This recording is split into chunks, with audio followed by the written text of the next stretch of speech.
Zohran Mamdani, the victor in the recent New York mayoralty elections, he's been sworn in. He's officially now the mayor of New York. He is officially the mayor of New York as of the stroke of midnight last night, New York time. He had to burn a little time at the City Hall underground station where he decided to take the oath of office. I thought the backdrop was great. Fantastic. Yeah. Absolutely fantastic. Sort of it almost looked like all tiled. Yeah, it looked like something out of a Batman movie, right? It looked like it was at the Gotham set with all of that wonderful tiling, you know, and then the word City Hall sort of above him in an arch. So he swore on the Qur'an because he's the first Muslim American mayor of New York City, the first, therefore, ever to take the oath of office. But not the first American politician. But not the first American politician, no.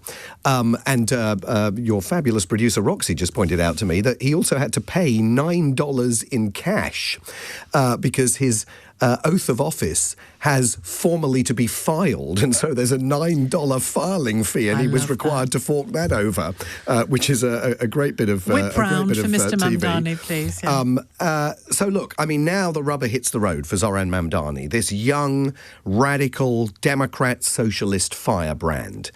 New York has never, certainly in the modern era, seen a mayor like him, someone who avowedly says that he wants to shift power and money away from New York's big moneyed interests and away from New York's government and put it in the hands of New York's working class. He talks all the time about working class Americans. And that puts him firmly in the wing of the Democratic Party that has more traditionally been espoused by the socialist warhorse Bernie Sanders, the senator from Vermont, by Alexandria Ocasio-Cortez, the congresswoman also from New York.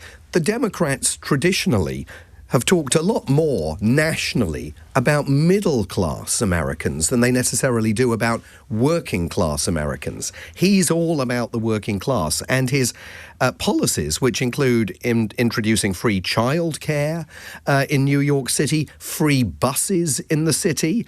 He wants to freeze rents for 1 million rent-regulated properties. He's talked about opening a small number of city-owned grocery stores in a bid to try and compete with the privately owned supermarkets and bring prices down through what would effectively be price controls. All of this anathema to large numbers of other Democrats all over the country, and yet he used this to win a stonking victory in New York City. And he's also, as you will have seen within the last few weeks, kind of won Donald Trump round, or at least Donald Trump is pretending for the moment to have been won round by Mamdani, having insisted on the campaign trail that he was a communist. That he was a communist, he was going to destroy New York, he was going to lead to all the wealthy people leaving the city, and that he, the American president, would not allow federal money to flow to New York if Mamdani became mayor. So Donald Trump's done a 180 after that extraordinary White House meeting.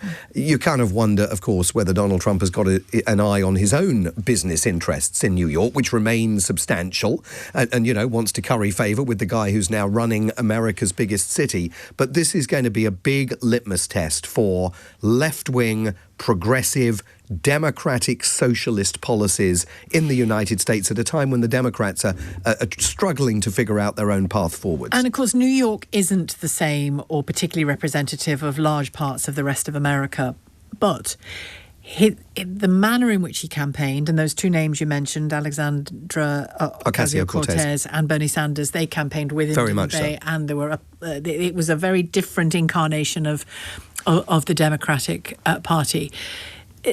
That can't just be supplanted into different states in a general election, a presidential election.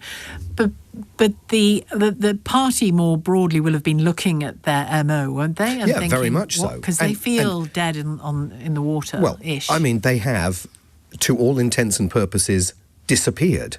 They have abandoned the American people in large measure for the last year. And that's not my opinion. That's the opinion of Senator Cory Booker of New Jersey, who's taken to the floor of the Senate on numerous occasions and excoriated the party for basically betraying the American people. Gavin Newsom has sounded some of those notes, the governor of California. There is an alternative view of the path that the party ought to be taking, and it is espoused by another figure who is about to become very powerful, the incoming governor of Virginia, Abigail Spanberger. She gets sworn in on January the 17th, I think it is. She won a big victory in Virginia, and she's a centrist who has actually said directly to party grandees, I do not want to hear Democrats ever using the word socialist again, because she believes that the American people are, for the American people, it's anathema, the whole idea of branding yourself as a socialist. So, and she's, Governor of Virginia, very, very powerful position she's going to have, overseeing the entire Commonwealth of Virginia. Abigail Blair. Spanberger. Yes, well, Abigail Blair, yes, precisely. Yeah. Yes, absolutely. Might as well be. Yeah.